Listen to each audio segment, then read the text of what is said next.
pessoal, sejam todos muito bem-vindos. Aqui quem fala é o professor Marcelo Machado, do canal Física Fácil com Marcelo. E hoje nós estamos aqui para resolver uma questão que trata de um movimento uniformemente variado. É uma questão especificamente que envolve a aplicação da equação de Torricelli, certo? Então aqui vamos à questão. Bom, o que nós temos aqui é o seguinte: um automóvel trafega com a velocidade de 72 km por hora quando o motorista percebe o sinal de um semáforo fechar e imediatamente aciona os freios. Admitindo que na frenagem o motorista percorreu 50 metros até parar completamente, calcule a aceleração introduzida pelos freios. Bom, prezados, o que nós temos aqui, né? Na verdade, nós temos um movimento, tá? Em que o motorista se encontra em movimento com o carro dele, com uma velocidade de 72 km por hora. Ele percebe que o semáforo fecha, logo ele pisa nos freios e percorre 50 metros até parar. Tá? Então aqui eu quero saber qual é a aceleração introduzida pelos freios. Gente, uma dica que eu dou em qualquer problema de física, né, é que sempre é importante, assim, não essencial, mas importante, é desenhar, fazer um esboço, né, do que está acontecendo. Eu acho que isso ajuda muito, assim, a verificar, a entender, pensar, enfim, acerca da resolução do problema, tá? Então, assim, sempre é uma dica que eu dou para meus alunos. Nenhum problema, tenta fazer um esboço, facilita ali tua visualização e tudo mais. Então, se a gente pudesse fazer um esboço aqui, né, do que está acontecendo nesse problema, nós temos o seguinte, tá? Nós temos aqui esse móvel, tá? Que se movimenta com uma velocidade inicial, né? Os 72 km por hora aqui é a velocidade inicial do carro, 72 km por hora, tá? E aí o motorista vai pisar no freio e lá na frente ele vai parar, portanto a velocidade final do carro aqui vai ser zero. Tá? O problema ainda nos diz que ele percorre uma distância de 50 metros até finalmente parar, então nós temos aqui a distância percorrida. Que nesse caso a gente pode admitir que é um espaço percorrido, uma distância percorrida, né, que ele andou até finalmente parar. A pergunta aqui é qual é a aceleração introduzida pelos freios, quanto vale a aceleração? Gente, nós sabemos que esse movimento ele tem uma aceleração porque existe uma variação de velocidade. Se o carro inicialmente estava a 72 km por hora e posteriormente a velocidade dele cai para zero, temos aqui uma mudança de velocidade e isso aqui representa ali que o carro acelerou. Nós queremos saber quanto vale essa aceleração. Bom, um aspecto importante aqui é a gente pensar, mas professor, essa questão aqui especificamente a gente está tratando de equação Torricelli, então a gente já sabe que vai usar a equação de Torricelli. Mas, gente, fazendo uma breve análise das demais equações que envolvem aqui o movimento uniformemente variado, quais seriam as outras equações? Então, digamos assim, né, a gente tem essas informações aqui, a gente tem assim, se nós pegarmos a função horária das velocidades, né, do movimento uniformemente variado, que é essa equação aqui, tá?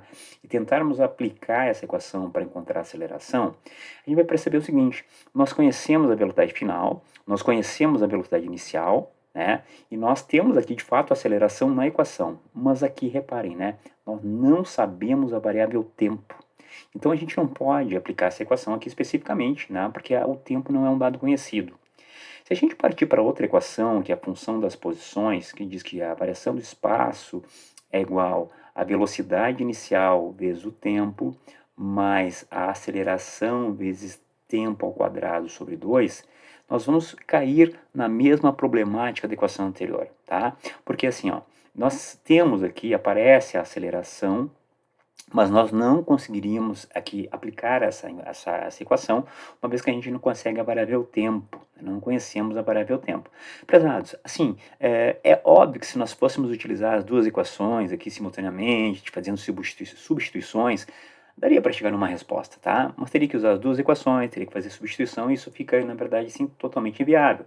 Então, como aqui nesse problema, se nós percebemos, nós não conhecemos a variável tempo, porque em momento algum o problema nos informa quanto tempo o carro demorou para parar, essas duas equações aqui não são adequadas, tá?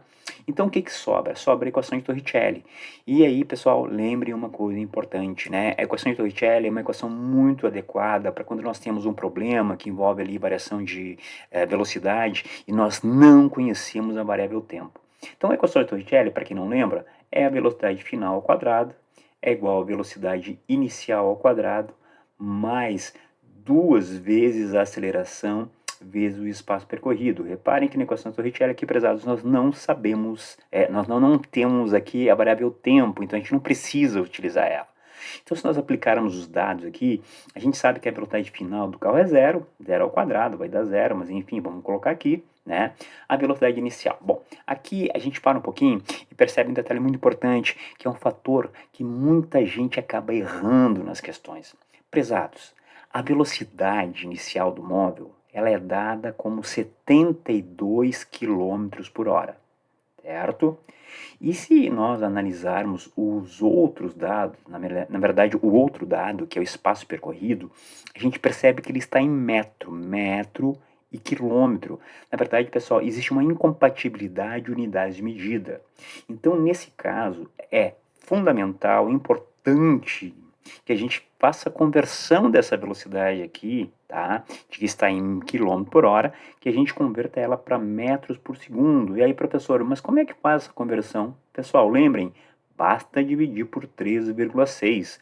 E essa velocidade aqui, ela vai ser igual a 20 metros por segundo. Reparem agora, gente, ó, aqui a unidade de velocidade, ela carrega 1 metro, e aqui a distância também está em metro, então a gente compatibilizou. Por isso que a velocidade inicial é 20 ao quadrado, mais 2 vezes a aceleração, mesmo espaço percorrido, que nesse caso aqui é o 50, né? Então nós teremos aqui 0, 20 ao quadrado nós teremos 400, mais, né, prezados, multiplicando aqui esse 2 por esse 50, nós teremos aqui 100, que multiplica o A. Passando esse termo para o outro lado, nós teríamos aqui menos 100 vezes o A, igual a 400. Isolando a aceleração, nós teremos aqui a aceleração igual a 400 dividido por menos 100. O que vai me dar uma aceleração de menos 4 metros por segundo ao quadrado. Ou seja, esse carro precisou, né, aplicar uma aceleração de menos 4 metros por segundo ao quadrado para conseguir parar após ali ele percorrer 50 metros. Então, lembrando, né, pessoal, equação de Torricelli é uma equação muito útil, certo? É importante em problemas que tratem de movimento uniformemente variado, que a gente leia o problema. E até uma dica que eu dou, assim, ó, a primeira pergunta, né, na medida que vocês levantarem os dados, a primeira pergunta é: o tempo é um dado conhecido? Se a resposta for sim, possivelmente, prezados, uma das equações, né, que envolve tempo será a equação mais adequada. Mas se a equação não envolve o tempo, pessoal, a equação de Torricelli, pessoal, possivelmente vai ser a equação que vai indicar ou vai encaminhar a resolução do problema, certo, gente? Então tá, certo, pessoal? Eu agradeço a atenção de todos vocês, tá? Muito obrigado pela atenção. Aproveita aí, se curtiu o vídeo, dá um like, aproveita para seguir o canal. Um abraço a todos, nos vemos por aí.